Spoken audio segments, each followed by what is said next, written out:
শুরুতেই আজকে আমরা যেই বিষয়টি নিয়ে আলোচনা করতে চাই সেটি হচ্ছে সংখ্যানুপাতিক বা পিআর পদ্ধতির নির্বাচন। পিআর পদ্ধতির নির্বাচন নিয়ে জানবো, তবে প্রান্তিক মানুষ পিআর পদ্ধতি নিয়ে কি বলছেন, তাদের ভাবনা কি, তারা পিআর পদ্ধতি কতটুকু বুঝেন, পিআর পদ্ধতি নিয়ে তাদের কতটুকু ধারণা আছে সেই সম্পর্কে আমরা জানবো। ময়মনসিংহ থেকে আমাদের সহকর্মী হারুন রশিদ তিনি আমাদেরকে জানাবেন প্রান্তিক মানুষের পিআর পদ্ধতি নিয়ে ভাবনা। নির্বাচন মানেই জয় পরাজয়ের নানা হিসেব নিকেশ, আলোচনা সমালোচনা আর নানা যুক্তিতর্কের নানা বয়ান।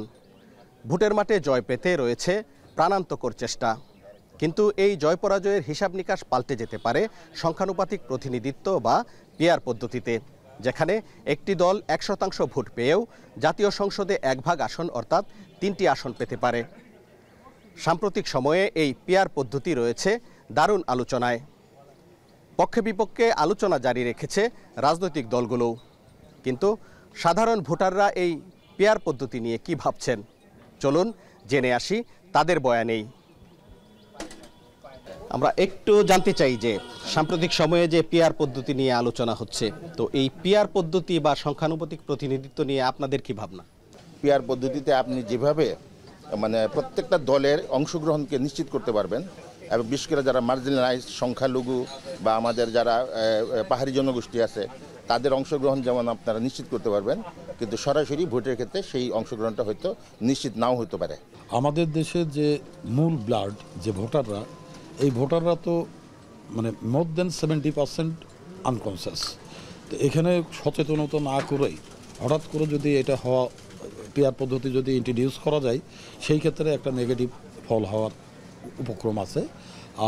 আর একটা হচ্ছে যে এটা উচ্চ কক্ষে যদি কিছু রিপ্রেজেন্টেশন থাকে, তাহলে পরে সেটা হবে কি কিছুটা সিদ্ধান্তের ক্ষেত্রে হয়তো একটা চেক অ্যান্ড ব্যালেন্স থাকতে পারে।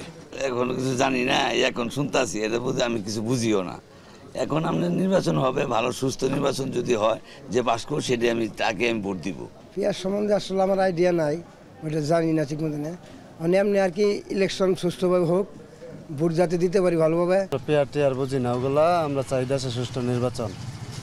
সুষ্ঠু নির্বাচনের মাধ্যমে সরকার হবে, আমরা তারে যোগ্য প্রার্থীরে ভোট দিয়ে আমরা নির্বাচিত করব। বিশেষজ্ঞ অনেকের মতে সংখ্যানুপাতিক প্রতিনিধিত্ব বা পিআর পদ্ধতিতে নির্বাচন অনুষ্ঠিত হলে প্রাধান্য পাবে প্রত্যেক ভোটারের মতামত।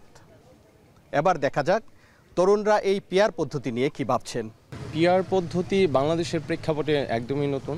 আমাদের দেশের যে গণতান্ত্রিকভাবে যে ভোটটা হতো সরাসরি, এটার একটু বিপরীতে ভিন্ন ধারার। এটা ভালো, তবে বাংলাদেশের জনগণের প্রেক্ষিতে বা বাংলাদেশের সংখ্যাগরিষ্ঠ মানুষের জন্য ভালো হয়। এর এগেনস্টে পিআর পদ্ধতি আমাদের জন্য এখনই অ্যাপ্লিকেবল না প্রপারলি। তো এর মাধ্যমে দেখা যাচ্ছে যে ছোট ছোট রাজনৈতিক দলগুলা সুযোগ পাবে সামনে। আগে দেখা যেত কি যে বড় বড় যে রাজনৈতিক দলগুলো আছে শুধুমাত্র তারাই সংসদে যাওয়ার সুযোগ পেত। বর্তমানে বাংলাদেশে অনেকগুলো রাজনৈতিক দল নির্বাচনে যুক্ত হয়েছে। তো পিআর পদ্ধতিতে নির্বাচন হলে তারা যদি 1%ও ভোট পায়, তারা কিন্তু সংসদে যেতে পারবে। তো সেই ক্ষেত্রে যেই সরকারই নির্বাচিত হোক, তাদের বিরুদ্ধে কথা বলার জন্য কিন্তু সংসদে আমরা একজন প্রার্থী পাচ্ছি। পিআর পদ্ধতি সম্পর্কে রাজনৈতিক দলগুলো যতটা সরব, জনগণের মধ্যে ততটা আলোচনায় নেই। বিশেষ করে প্রান্তিক সাধারণ মানুষের এ সম্পর্কে কোনো ধারণাই নেই। যারা পিআর সম্পর্কে জানেন তাদেরও পক্ষে বিপক্ষে রয়েছে নানা যুক্তি, নানা মত। তবে ভোটারদের প্রত্যাশা যেভাবেই হোক, ভোট হোক স্বস্তির, ভোট হোক নিজেদের জনপ্রতিনিধি নির্বাচন করার একমাত্র মাধ্যম।